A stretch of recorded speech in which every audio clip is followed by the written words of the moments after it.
வணக்கம் சார். வணக்கம் சைமான். முன்னாள் ஏடிஎம்கே அமைச்சர் டிவிகேல இணைய போறதா ஒரு நியூஸ் வந்துகிட்டு இருக்கு. செங்கோட்டையன் அவர்கள் அந்த கட்சியோட எவ்வளோ முக்கிய பொறுப்புகள் எல்லாம் இருந்திருக்காரு. பட் இன்னைக்கு அவர் டிவிகேல ஜாயின் பண்ண போறாரு அப்படின்னு சொல்லி ஒரு நியூஸ் வந்துட்டு இருக்கு. இது உண்மையா சார்? நடக்கிறதுக்கு வாய்ப்பு இருக்கா? தொடர்ச்சியா அது ஒரு இது வரைக்கும் பாத்தீங்கன்னா ஒரு வதந்தியா வந்துட்டு இருக்கு. வர 27ஆம் தேதி அவர் முறைப்படி தாவேகால ஜாயின் பண்றாரு. தாவேகாவிற்கும் ஒரு மூத்த அரசியல்வாதி, ஒரு சிறந்த பேச்சாளர்கள், கட்சியில் அனுபவசாலிகள், மாற்று கட்சியில் இருக்கிற அனுபவசாலிகள், முன்னாள் மாவட்ட செயலாளர்கள், முன்னாள் அமைச்சர்கள், இவங்களாம் கண்டிப்பா தேவைன்னு நாமளே கூட பலமுறை பேசியிருக்கிறோம். அதுக்கு காரணம் என்னன்னா, இன்னும் 2ஆம் கட்ட தலைவர்கள் அந்த அளவுக்கு ஸ்பீச் கொடுக்கலையே அப்படின்ற ஒரு கேள்வி இருக்குது. ரெண்டாவது, இந்த மாதிரியான ஆலோசனைகள் இவங்க கிட்ட இருக்கும்பொழுது தான் இவங்க பல மாநாடுகளை பார்த்தவங்க, பல பொதுக்கூட்டங்களை பார்த்தவங்க, பல திருமுனை கூட்டங்களை பார்த்தவங்க, கட்சியோட நீங்க செங்கோட்டையனே எடுத்துங்க. செங்கோட்டையன் அந்த கொங்கு மண்டலத்துல ஒரு இளைஞரா எம்ஜிஆர் அரசியலுக்குள் வரும்பொழுது அவ்வளவு பெரிய ஒரு மாஸ் காமிக்கிறார். அவர் எம்ஜிஆரை வரவேற்கிறதுக்காக அந்த காலத்துல புல்லட் பெரிய விஷயம். அந்த புல்லட்டை கிட்டத்தட்ட ஒரு 100கணக்கான புல்லட்டை எங்கெங்கேயும் வர வச்சு, கோபி, அது இது, சத்தியமங்கலம், பொள்ளாச்சி, எந்தெந்த பகுதியில இருந்து வர வச்சு எம்ஜிஆருக்கு ஒரு பெரிய ஒரு மாச காமிச்ச உடனே நினைச்சு மிரண்டு போயிட்டாரு. இன்னைக்கு நம்ம புல்லட் சர்வசாரமா ஓட்டிக்கிட்டு போயிடும். ஒரு 78, 77 காலகட்டங்கள்ல பாருங்க. அது அப்படி ஏன்னா ஒரு எப்பவுமே கட்சியில அந்த இளைஞர்கள் எப்படி அதுல ஒர்க் பண்றாங்க, அவங்க எவ்வளவு ஆக்டிவா இருக்காங்க, அவங்க எப்படி ஒரு மாச காமிக்கிறாங்க, அது ரொம்ப ரொம்ப முக்கியமான விஷயம். அது இன்னைக்கும் காலகட்டத்தில் தேவைப்படுது. அப்புறமா எம்ஜிஆருடைய அமைச்சரவையில் போனாரு. எம்ஜிஆருடைய குட் புக்ல இடம் பிடிச்சாரு. குறிப்பா பாத்தீங்கன்னா எல்லாரும் வாத்தியார் வாழ்க, புரட்சி தலைவர் வாழ்க, என்னென்னோ அபிமானமா அவங்க எல்லாம் பச்சை குத்திப்பாங்க. நீங்க சாதாரண ஆட்கள் கூட என்னென்ன எம்ஜிஆர் மீது மிக தீவிரமான ஒரு பற்று கொண்டவர்கள் நரிக்குறவர்கள். ஒரு ஒளிவிளக்குன்னு ஒரு படம் வந்த பிறகு நம்ம இனத்தை ஒரு அப்படியாப்பட்ட ஒரு அற்புதமான நடிகை அப்படி நடிச்சிருக்காங்கன்னு சொல்லி அந்த படத்தை ரிப்பீட் ஆடியன்ஸா பார்த்தவங்க அவங்க தான். அவங்களாம் அப்படியே செங்கோட்டை என்ன பச்சை குத்துனான்னா, எம்ஜிஆரை நம்பி கெட்டவர்கள் யாரும் இல்லை, எம்ஜிஆரை நம்பாமல் கெட்டவர்கள் தான் அதிகமாக ஒரு பச்சை குத்துனார். அதுதான் எம்ஜிஆருக்கு ரொம்ப இதுவாய்க்குது. எவ்வளவு பெரிய வாக்கியம் பாருங்க. அதன் பிறகு எம்ஜிஆர் மறைவுக்கு பிறகு அதிமுக 2 பிரிவா போச்சு. ஒன்று ஜானகி அணி, ஒன்று ஜெயலலிதா அணின்னு ஒரு சேவல், ஒன்று புறா. அப்போ மறைந்த அம்மையார் ஜெயலலிதா அவர்களுடைய அந்த கட்சியில போய் இணைஞ்சு அவர் ஜெயிச்சு எம்எல்ஏ திரும்பவும் ஜெயலலிதா அம்மையார் வந்த பிறகு அவங்களுடைய குட் புக்ல இடம் பிடிச்சு போக்குவரத்து துறை அமைச்சராக இருந்து ஏறக்குறை பார்த்தீங்கன்னா அரசியல்ல மிக அனுபவசாலி. ஒரு விஷயத்தை அவ்வளவு கையாளக்கூடிய திறமை கொண்டவர் செங்கோட்டையன். இப்போ அதுதான், ஏன்னா நீங்க மற்றவங்க யாரும் வந்தாலும் பேசுறது வரப்போறாங்கன்ற போது செங்கோட்டையை வராரா பேசுறதுக்கான காரணம் என்னன்னா, ஒரு வளர்ந்து வர கட்சி, ஒரு நடிகர், விஜய் சொல்ற மாதிரி ஒரு நடிகருடைய கட்சி, ஒரு கூத்தாடி ஒரு கட்சி, அவங்க வெளியே பேசுறது ரைட்டு.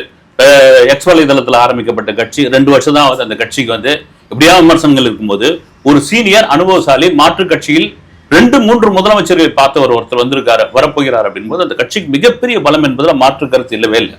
செங்கோட்டையன் அவர்கள் இபிஎஸ் அணியில இருந்து வெளியே ஓபிஎஸ் கூட இருக்கிற மாதிரி எல்லாம் ரீசெண்டா வீடியோலாம் ரிலீஸ் பண்ணியிருந்தாங்க. அடுத்து அவர் டெல்லி போய் அமித்ஷா அவர்களை சந்திச்சுட்டு வந்தார்.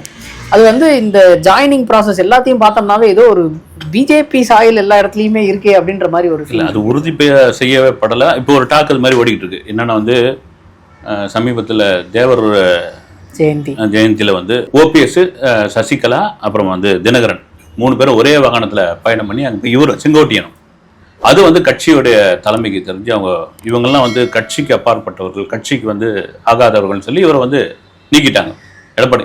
இது எல்லாம் ஒரு டிசைன் இப்போ பேசிக்கிட்டு இருக்காங்க. இது எல்லாம் பிஜேபி சொல்லுகிற ஒரு டிசைன். பிஜேபியினுடைய கண்ட்ரோல்ல இதெல்லாம் நடக்குது.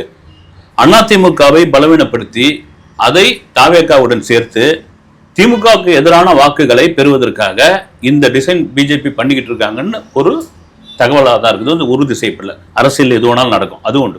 ஏன்னா தேர்தல் ரொம்ப தூரத்தில் எல்லாம் இது நெருங்கி வந்துருச்சு. இந்த டிசம்பர்ல இறுதிக்குள்ள தாவேகாவுக்கு சின்னம் கிடைச்சிடும். விஜய் அரங்கத்துல பிரச்சாரம் பண்ணிக்கிட்டு இருக்காரு. கண்டிப்பா பொதுவெளியில் பிரச்சாரம் பண்ணணும். அந்த பிரச்சாரத்துக்கான அனுமதி எப்படி கிடைக்குதுன்னு பார்க்கணும். பொதுவெளியில் பிரச்சாரத்துக்கு வந்த பிறகு அந்த கட்சியினுடைய சின்னத்தை போய் சேர்க்கணும். உண்மையிலே இது பின்னாடி பிஜேபி இருக்கா? அமித்ஷா விஜயை மீட் பண்ணிட்டாருன்னு ஒரு குரூப் சொல்லியிருக்காங்க. எப்படி ஒரு உள்துறை அமைச்சர், மத்திய உள்துறை அமைச்சர் மீட் பண்ணிட்டார் ரகசியமானதுலாம் சாதாரண விஷயம் கிடையாது. இன்னைக்கு மீடியா அப்படி இருக்குது. விஜய் வீட்டு முன்னாடியே ஒரு 10 பேர் பாய்தால் அணை போட்டு படுத்துட்டு இருக்காங்க அங்க ஆமா, நீங்க பாத்தீங்கன்னா தெரியும். நீலாங்கரை வீட்டிலேயே என்னடா இங்கேயே இருப்பாங்க பொழுது அப்படின்ட்டு அந்த அளவுக்கு ஆயிடுச்சு. அதுல பேச போகிறதா ஒரு தகவல் இருக்கு. பிஜேபி தான் அதனுடைய பின்னணியில் இருக்காங்க. சொன்ன மாதிரி டிவிகே வெர்சஸ் டிஎம்கே அப்படின்னு விஜய் சொல்லிட்டு இருந்தாலும் நீங்க பாருங்க ஒரு கூட்டணின்ற ஒரு அறிவிப்பு வரும்னு நான் திரும்பவும் சொல்லத்தான் செய்யப்படுது. விஜய் தனித்து நிற்புன்னு அவர் சொல்றாரு, முதல்வர் வேட்பாளர் அவங்க சொல்லிட்டு இருக்காங்களாண்டி. கண்டிப்பா ஒரு கூட்டணின்ற ஒரு விஷயம் ஒரு ஜனவரி இறுதியிலோ பிப்ரவரியிலோ அறிவிக்கப்படும். கூட்டணி இருந்தால் மட்டும்தான் நீங்க ஒரு பலமான ஒரு திமுகவை எதிர்க்க முடியும். சார் இப்போ விஜய் சார் பேசினது எல்லாமே நாங்க வந்து கொள்கை எதிரி, அவங்க வந்து அரசியல் எதிரி இவங்க அப்படின்னு சொல்லி பேசிக்கிட்டு இருக்காரு. பட் அன்னைக்கு காஞ்சிபுரம் பேசினதுல கூட எங்கேயுமே பிஜேபி பத்தி ஒரு வார்த்தை கூட எங்கேயுமே மென்ஷன் இல்லை. ஏடிஎம்கே பத்தியும் சொல்ல. அந்த விஷயங்கள் வந்து மக்களுக்கே ஒரு மாதிரி டவுட் வருதோ சார், இவர் என்ன ஒரு கட்சியை மட்டும்தான் அடிக்கிறாரு, மற்ற கட்சிகளும் இங்க தப்பா பிரச்சனை பண்ணியிருக்காங்க, நிறைய ஊழல்களும் பண்ணியிருக்காங்க. அப்படி இருக்கும்போது எல்லாத்தையும் பேசிட்டு அதுக்கப்புறம் ஏதாவது பண்ணா பரவாயில்ல, ஆனா நாங்க வந்து டிஎம்கே மட்டும்தான் எங்களோட எதிரி அப்படின்னு சொல்லி ஃபிக்ஸ் பண்ணிட்டு அடிக்கிறாரு அப்படின்ற சந்தேகம் மக்களுக்கு வருது. அது நீங்க கேட்கறது நியாயமான கேள்வி. அவங்கள கேட்டா என்ன சொல்லுவாங்க, சட்டமன்ற எலெக்ஷன் தானே அப்படின்னா. சட்டமன்ற எலெக்ஷன்ல பிஜேபி நிக்குது, அதிமுக நிக்குது இல்லைங்களா. ஆனா அதிகப்படியா வந்து பாத்தீங்கன்னா அரசியல் எதிரியை தான் ரொம்ப கடுமையா விமர்சனம் பண்ணிட்டு இருக்காரு. நீங்க சொல்ற மாதிரி வந்து ஒரு கூட்டத்துல வரீங்கன்னா எல்லா கட்சியும் விமர்சனம் பண்ணி ஆகணும். நீங்க வந்து யாருடன் இன்னும் கூட்டணின்ற ஒரு விஷயம் கிடையாது, யாருக்கும் சார்ந்தவன் கிடையாது, நீங்க தனித்து தான் நிக்கிறீங்க, நீங்க தான் முதல்வர் வேட்பாளர் போது எல்லாரையும் வந்து நீங்க சொல்லணும் வந்து மைடியர் சார், மைடியர் அங்கிள் அப்படின்ட்டு கடைசியில் முடிக்கிறாரு. அது சரியான அரசியலா எனக்கு தெரியல வந்து. சார் இவர் காஞ்சிபுரத்தில் கொடுத்த வாக்குறுதிகள் அதுல வந்து நிறைய பிரச்சனை இருக்கிற மாதிரி எனக்கு தெரியுது. ஏன்னா இவர் ஒரு 10 வருஷத்துக்கு முன்னாடி நாங்கள் எல்லார் அக்கௌண்ட்லேயும் 15 லட்சம் போடுவோம் அப்படின்னு ஒருத்தர் சொன்னார். அந்த 15 லட்சத்தை இன்னும் காணோம். அதே மாதிரி இவர் வந்து நாங்கள் எல்லாருக்கும் வீடு கட்டி கொடுப்போம் அப்படின்ற மாதிரி ஒரு வாக்குறுதியை கொடுத்துருக்காரு. பட் இப்போ வந்து நாங்கள் வீடு கட்டி கொடுப்போம்னு எங்கேயுமே சொல்லலையே, நாங்கள் வந்து வீடு கட்டுறதுக்கான வழிகளை நாங்கள் வகுத்து கொடுப்போம் அப்படின்ற மாதிரி பேசிக்கிட்டு. வீடு கட்டி கொடுப்போம்னு சொல்லல. நீங்கள் அந்த ஸ்பீச்சை திரும்ப கேட்டீங்கன்னா தெரியும் வந்து எல்லாருக்கும் ஒரு வீடு, சொந்த வீடு ஒன்று வரும், எல்லாருக்கும் ஒரு பைக் வேணும்னு. அது எவ்வளவு பேர் வைரல் ஆகி போச்சு தெரியல சைமன். அது சில பேர் வந்து ட்ரோல் பண்ணிட்டு இருக்காங்களேண்டி. இன்னைக்கு நீங்க இதுதான் வந்து அந்த இன்னைக்கு வந்து சொந்த வீடுன்ட்டு ஒரு பெரிய கனவு எல்லாருக்கும் வந்து மிகப்பெரிய கனவு. நீங்க நம்ம வந்து சொல்லுவாங்க பழமொழி, ஊர்லாம் பார்த்தீங்கன்னா நம்ம குடிக்க ஒரு வேலை கஞ்சி இருந்தால் கூட பரவாயில்ல, ஒதுங்கிறதுக்கு ஒரு இடம் வேணும் அப்படின்வாங்க. அது சொந்த இடமா இருக்கணும் அப்படின்வாங்க. அப்படியாப்பட்ட ஒரு கனவு வந்து வீடு. இன்னைக்கு இந்தியாவில் வீடு இல்லாதவர்கள் அத்தனை கோடி பேர் இருக்காங்க வந்து, வீடற்றவர்கள் வந்து. பிளாட்ஃபார்ம் வசதிகள் அவ்வளோ பேர் இருக்காங்க வந்து. அவங்களுக்கு அரசு எந்த மாநில அரசும் வந்து அவங்களுக்கான மாற்று திட்டங்கள் சொன்னாலும் வந்து அது வெறும் கண்துடைப்பாக தான் இருக்குது வந்து. அப்படி இருக்கும்போது இந்த ஒரு சென்ஸை பிடிச்சது வந்து எனக்கு அது ஒரு டெக்னிக் தான். அது யார் சொல்லியிருக்காங்க தெரியல. தேர்தல் அறிக்கை பின்னாடி வரும் அப்படின்றார் விஜய். இப்போ நாங்கள் சாம்பிளுக்கு தான் அந்த மெயின் பிக்சர் இருக்கு, இப்போ நாங்கள் டீசர் தான் வெளியிட்டிருக்கோன்னு. இந்த பைக்குன்னு தான் அப்படியான போட்டு இன்னைக்கு பைக்கில் நம்ம நண்பர் எங்கிட்ட கூட ஒரு நண்பர் வந்து விவாதம் பண்ணார் வந்து, எங்க பைக் இல்லாதவங்க யாருங்கன்னு. எங்க கிராமங்கள்லாம் பைக்கு மேலே ஒரு கனவா இருக்காங்க. இது பசங்களை டார்கெட் பண்றது. இப்போ இந்த நேரத்தில் நீங்க தேர்தல் அறிக்கையை விட்டீங்கன்னா அதை காப்பி அடிச்சிருவாங்க வந்து. அதனால தான் இப்போ தேர்தல் அறிக்கை யாரும் விட மாட்டாங்க அது. அதுல இருந்து ஒரு சாம்பிள் விட்டு தான் வந்து. ஆனா வீடு கட்டித்தாரன்னு சொல்ல, எல்லாருக்கும் ஒரு வீடு வேணும், ஒவ்வொரு வீட்டுக்கும் வந்து ஒரு பைக் இருக்கணும், எல்லா வீட்டில் உள்ள உறுப்பினர் தவிர பட்டதாரியா இருக்கணும், ஒரு அரசு வேலை என்பது கண்டிப்பாக நிரந்தரமான ஒரு அரசு வேலை என்பது கட்டாயப்படுத்தணும் அப்படின்ற ஒரு விஷயம் ரைட்டு. அது சாத்தியம் இல்லையான்னு தெரியலாமா? ஒரு 5,000 சீட்டுக்கே 10 லட்சம் பேர் எக்ஸாம் எழுதுறாங்க சார். ஆமா, அன்னைக்கு பாத்தீங்கன்னா ஏதோ ஒரு ஊர்ல 54 இடம் காலிக்கு அவ்வளவு லட்சம் பேர் வந்து இன்டர்வியூ அட்டன் பண்ண வந்து. அப்படி இருக்கும்போது வீட்டுக்கு ஒருத்தர் கவர்மெண்ட் ஜாப் அப்படின்னா எங்க அந்த மாதிரி வேலை இருக்கு அப்படின்னு நம்ம போன தேர்தலில் சீமான் சொன்ன மாதிரி தான் வந்து, மாடு மேய்க்கிறவங்க எல்லாம் நான் கவர்மெண்ட் ஆள் ஆக்கிறேன் பாரு அப்படின்னு. சார் கடைசியில மாடு மேய்க்க விட்டுருவாங்களா? ஏங்க கழுத மேய்ச்சாலும் கவர்மெண்ட் கழுதியா மேய்க்கணும்னுவாங்க. அது ஒரு பழமொழி இருக்குது. அவரை இது பண்ணல, நீ வேலை வாய்ப்பு இல்லைன்னு சொல்றல, வா மாடு மேய்க்கிறவா, எல்லாரும் கவர்மெண்ட் ஆள் ஆயிடு அப்படின்னு. நீங்க சொல்ல மாதிரி சாத்தியம் இல்லைனாலும் வந்து ஒரு மக்களுக்கு ஒரு நம்பிக்கை கொடுக்கறது தானே ஒண்ணு. நீங்க கவர்ச்சிகரமான தேர்தல் அறிக்கை அப்படின்னு எதிர்கட்சிக்கு சொல்லுவாங்க இல்லைங்களா, அப்படின்னு. இது பயங்கர கவர்ச்சியா இருக்கே சார். அப்போ இம்ப்ளிமெண்ட் பண்றாங்களே இல்லையோ, சரி நாங்க வாங்க, நீங்க எங்க ஆட்சி வந்தா இதெல்லாம் இருக்கு அப்படின்ற ஒரு நம்பிக்கை தர ஒரு விஷயம் தான் சார். சேலத்துல வந்து 4ஆம் தேதி பெர்மிஷன் கேட்டிருக்காங்க. பட் இப்போ வரைக்கும் எதுவும் தெரியல. இல்ல அவங்க இது பண்ணிட்டாங்க, தள்ளி வச்சுட்டாங்க, அதை ரிஜெக்ட் பண்ணிட்டாங்க. 4 வாரத்துக்கு முன்னாடி நீங்க கேட்கணும். அப்புறம் 4ஆம் தேதி அப்படின்னு வந்து இந்த தீப திருநாள், சேலத்துக்கும் திருவண்ணாமலைக்கும் ரொம்ப தூரம், திருவண்ணாமலையில லட்சக்கணக்கான பக்தர்கள் வருவாங்க. அப்புறம் 6ஆம் தேதி வந்து பாபர் மசூதி இடிப்பு தினம் வந்து. ஆமா, இது மாதிரியான சிக்கலான டேட்ல ஏன் நீங்க கொண்டு வரீங்க அப்படின்னு 4 வாரத்துக்கு முன்னாடி நீங்க பர்மிஷன் கொடுங்கன்னு. இன்னைக்கு பாத்தீங்கன்னா 10 மணி நேரம் சிபிஐ விசாரணை. சார் அதுவும் ஒரு விதமான கனெக்ஷனும் அப்படின்னு எனக்கு தோணுது. ஏன்னா 10 மணி நேரம் சிபிஐ விசாரணை நடந்திருக்கு. இன்னைக்கு வந்து செங்கோட்டையன் இன்னும் 2 நாள்ல இணைய போறார் அப்படின்னு சொல்லி ஒரு நியூஸ் வருது.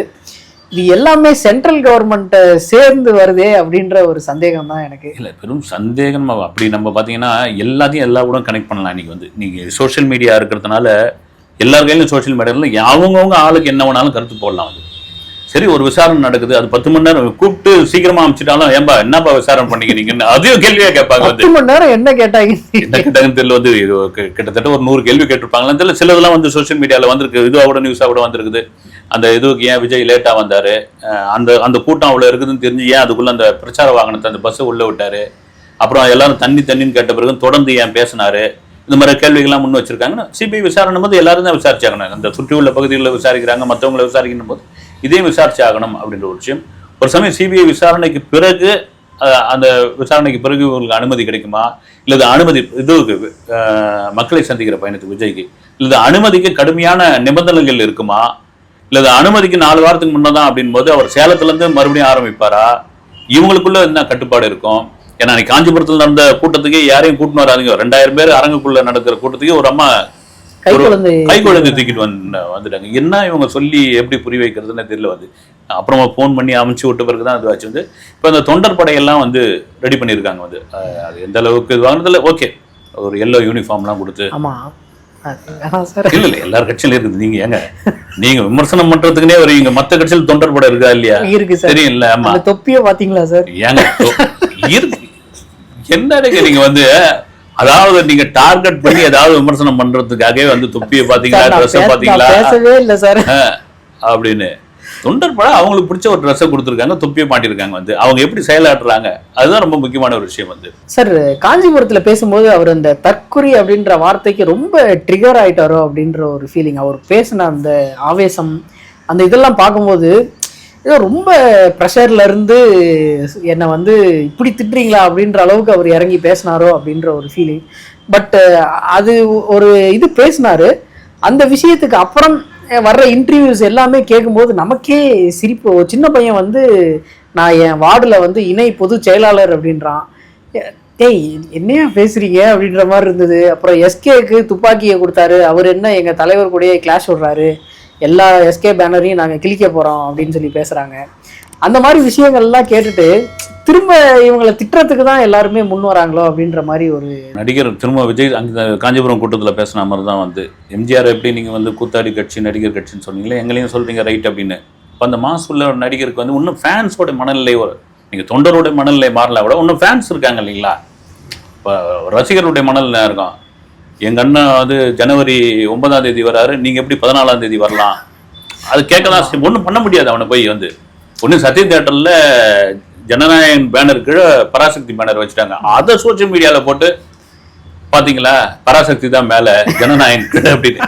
இன்னைக்கு அதான் சொல்லணேன், ஆளால் கையில் ஒரு மொபைல் இருக்குது, ஆண்ட்ராய்டு ஃபோன் இருக்குது, சோசியல் மீடியாவில் இருக்காங்க, முகம் தெரியாத ஆட்கள் இருக்காங்க, என்ன வேணாலும் பதிவு போடலான்னு வந்து அப்புறம் அதை இறக்கி மாற்றி எடுக்கிறாங்கன்னு நினைக்கிறேன் வந்து. அது வேற பண்ணியிருக்காங்களா, அது ஒரு பிரச்சனையா மாறிடல வந்து அப்படின்னு. அதனால் வந்து இது வரதான் செய்யும் உங்களுக்கு வந்து. விஜய் மாதிரியான ஒரு மாஸ் ஹீரோ, இன்னைக்கு லைம்லைட்டில் இருக்கிற ஒரு ஹீரோ அப்படின்போது அரசியலுக்குள்ள வரும்போது பாசிட்டிவ் விட நெகட்டிவ் அதிகமாக தான் வரும். இதையெல்லாம் கடந்து தான் அரசியல் பண்ணி ஆகணும். சார், ஜனநாயகன் வந்து யார் சார் தமிழ்நாடு வாங்கியிருக்கா? எதுவுமே நியூஸ் தெரிய மாட்டேங்குது, போடவும் ஏதோ அப்டேட்டும் போட மாட்டாங்க.